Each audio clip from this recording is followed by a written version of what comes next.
चलो लोग फटाफट आ जाओ, आज का क्वेश्चन तैयार करते हैं। सबसे इंपॉर्टेंट, सबसे बेसिक एंड सबसे इंटरेस्टिंग क्वेश्चन है टीचिंग एप्टीट्यूड का। जो लोग NCT, RI and other exam के लिए तैयारी कर रहे हैं, ये सारे प्रीवियस ईयर क्वेश्चन है। लगभग इसी के टाइप के क्वेश्चन आपके एग्जाम में आएंगे, 100% चांसेस है। तो आप चलते हैं, आज का क्वेश्चन डिस्कस करेंगे। आज का क्वेश्चन डिस्कशन करने से पहले हम बता रहे हैं आपको, अपना एक कॉपी निकालो और पेन निकालो, पेन निकाल के बैठो और हम आंसर्स बताने से पहले आप अपना आंसर लिखो। आप 15 क्वेश्चन हम डिस्कस करेंगे, 15 क्वेश्चन से आपका कितना आ रहा है कमेंट बॉक्स में खुद लिखो। और बात यह है, जब हम टीचिंग एप्टीट्यूड का डिस्कस कर रहे हैं या फिर आप एग्जाम के हॉल में बैठे हैं कि टीचिंग एप्टीट्यूड का सॉल्व करने के लिए, तब आपको सोचना है you are as a teacher. आपको टीचर के जैसे सोचना है। जितने भी टीचिंग एप्टीट्यूड का क्वेश्चन सॉल्व करेंगे, हम एक टीचर की तरह सोचेंगे हमेशा, ठीक है।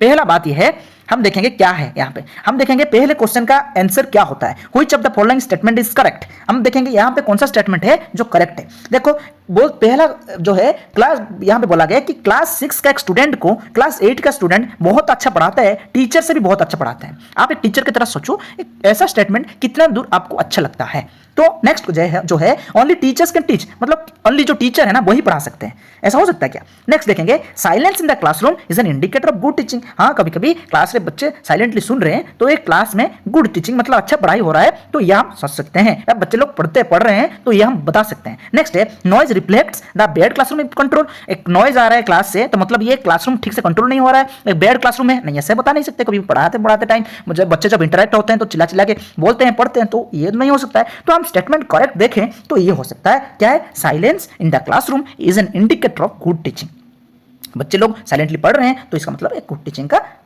इंडिकेटर है। नेक्स्ट हम देखेंगे, according to the Indian constitution education is in.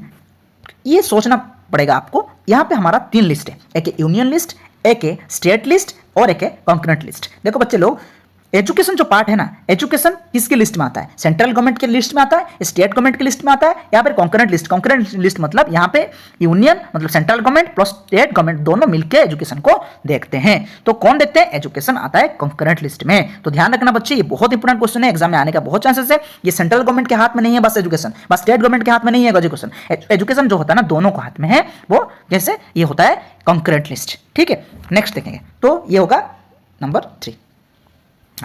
The quality of teaching is reflected by the, देखो ये है क्वालिटी ऑफ टीचिंग कैसा है। आप देखोगे पास परसेंटेज ऑफ स्टूडेंट, बच्चे अच्छे पास कर रहे हैं तो ये क्वालिटी टीचिंग आप बोल रहे हैं। या फिर attendance of student in the classroom, बच्चे हमेशा क्लास आ रहे हैं तो ये होगा आपका क्लासरूम का अच्छा पढ़ाई होता है, क्वालिटी अच्छा है, बता सकते हो। फिर question quality of question asked by student, बच्चे लोग कितने अच्छे अच्छे क्वेश्चन पूछ रहे हैं, तब आपको समझ में आ रहा है कि आपकी पढ़ाई में जो क्वालिटी है ये हो सकता है। या फिर duration of silence maintain in the classroom, आपके बच्चे क्लासरूम में पढ़ाते टाइम हमेशा साइलेंट बैठते हैं, ये हो सकता है। नहीं, आप ये टीचिंग में का क्वालिटी अच्छा है तब बता सकते हैं जब आपका बच्चे क्वालिटी क्वेश्चंस आपको पूछ रहे हैं, ठीक है।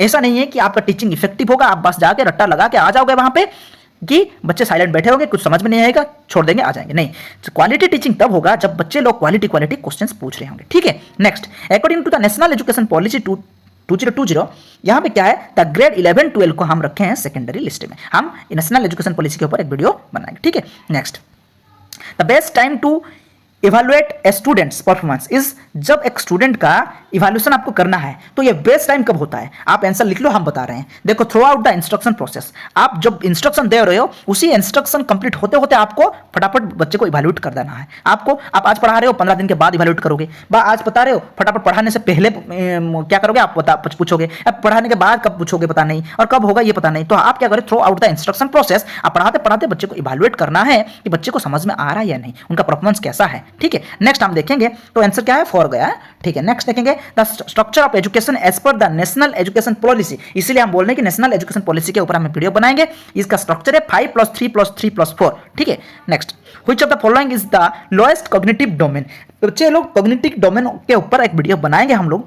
मगर कॉग्निटिव डोमेन में अंडरस्टैंडिंग आता है, बच्चे एक समझता है, फिर जो समझता है उसको अप्लाई करता है, फिर अप्लाई करने के बाद वो कितने दूर सही है उसको इवैल्यूएट करता है। तो अंडरस्टैंडिंग, एप्लीकेशन एंड इवैल्यूएशन, मगर नॉलेज को ये नहीं रखा जाता है, तो ये लोएस्ट कॉग्निटिव डोमेन होता है, ठीक है। अच्छा, physical facilities in the classroom include, बच्चे का फिजिकल इसमें क्या इंक्लूड होता है? देखो बच्चे लोग, फिजिकल फैसिलिटी बच्चे को प्रोवाइड करना है तो क्या करना है? फिजिकल क्लासरूम में एक अच्छे फिजिकल फैसिलिटी देना है आपको, तो एडिक्वेट लाइटिंग अच्छा होना चाहिए, प्रॉपर वेंटिलेशन होना चाहिए और सिटिंग फैसिलिटी अच्छे होना चाहिए। तो फिजिकल फैसिलिटी देना है आपको, तो ऑल ऑफ द अबव देना है, ठीक है आंसर।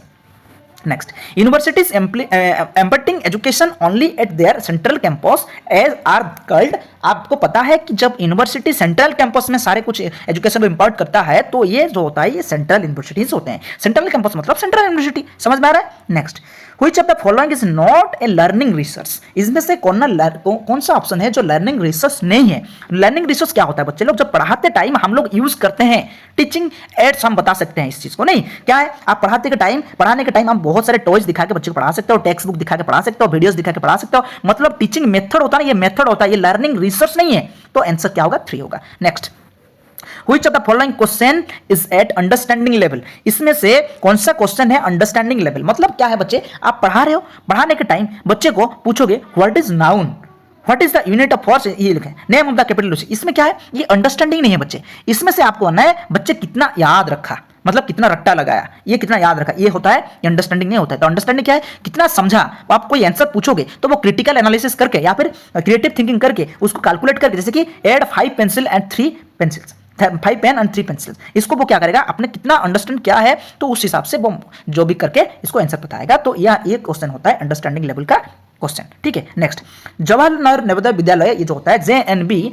में बहुत बच्चे पढ़ते हैं। ये जेएनबी होता है ना, इसका जो एम है, इसका जो एस्टेब्लिश हुआ था वो हो रहा है, मैक्सिमम जो जेएनबी है ना सारे रूरल एरिया में है। देखो जितना नवोदय विद्यालय है ना सारे रूरल एरिया में होगा, गांव के एरिया में होगा, तो ये ओनली रूरल एरियाज, ठीक है। Next, the expanded form of NIOS is डेस। तो NIOS का जो फुल फॉर्म है वो क्या होता है हमको देखना है। उसका फुल फॉर्म है national institute of open schooling, national institute of open schooling. Next, which of the following doesn't bring positivity in teaching learning process. इसमें से कौन सा है जो एक पॉजिटिव वाइब क्रिएट नहीं करता है जो टीचिंग लर्निंग प्रोसेस में। आप क्या करोगे, बच्चे को डिक्टेशन करोगे, नोट्स पढ़ाओगे, रट्टा लगाओगे, या फिर गुड डिसिप्लिन, या फिर स्टूडेंट्स पार्टिसिपेशन, या फिर जॉयफुल लर्निंग, अच्छे से जॉयफुली पढ़ाना है आपको बच्चे को, बच्चे का पार्टिसिपेशन रहना चाहिए, या फिर गुड डिसिप्लिन होना चाहिए बच्चे के अंदर। तो ये जो होता है एक नेगेटिव चीज है, ये पॉजिटिविटी क्रिएट नहीं करता है। Next, during classroom discussion a teacher often place more attention to boys than the girls. This is an example of dash. आप एक बात सोचो, एक क्लासरूम में एक टीचर है जो बच्चे लोग को, बॉयज को ज्यादा फोकस करता है, गर्ल्स को इग्नोर करता है। तो ये जो है क्या है, gender bias, gender identity, gender relevance and gender consistency. तो आपको क्या होगा, आप सिंपल में इसका आंसर होगा जेंडर बायस्ड। आप जेंडर बायस्ड वर्ड सुने होंगे जहां पे क्या होता है ज्यादा फोकस किया जाता है लेडीज गर्ल्स को, या फिर बहुत कम फोकस किया जाता है बॉयज को, या फिर बॉयज को ज्यादा फोकस किया जाता है, गर्ल्स को कम किया जाता है। एक तरह का जेंडर बायस्ड होता है, ठीक है। ये होता है आंसर। तो आपका कितना आंसर आया आप बताओ खुद, और नेक्स्ट क्लास में हम पढ़ेंगे और भी इंटरेस्टिंग क्वेश्चन लेके आएंगे, प्रीवियस क्वेश्चन एक एक करके डिस्कस करेंगे। जिनको समझ में नहीं आ रहा है कौन सा क्वेश्चन, आप कमेंट बॉक्स में टाइप कर सकते हैं, हम फिर भी डिस्कस करेंगे बाद में, ठीक है।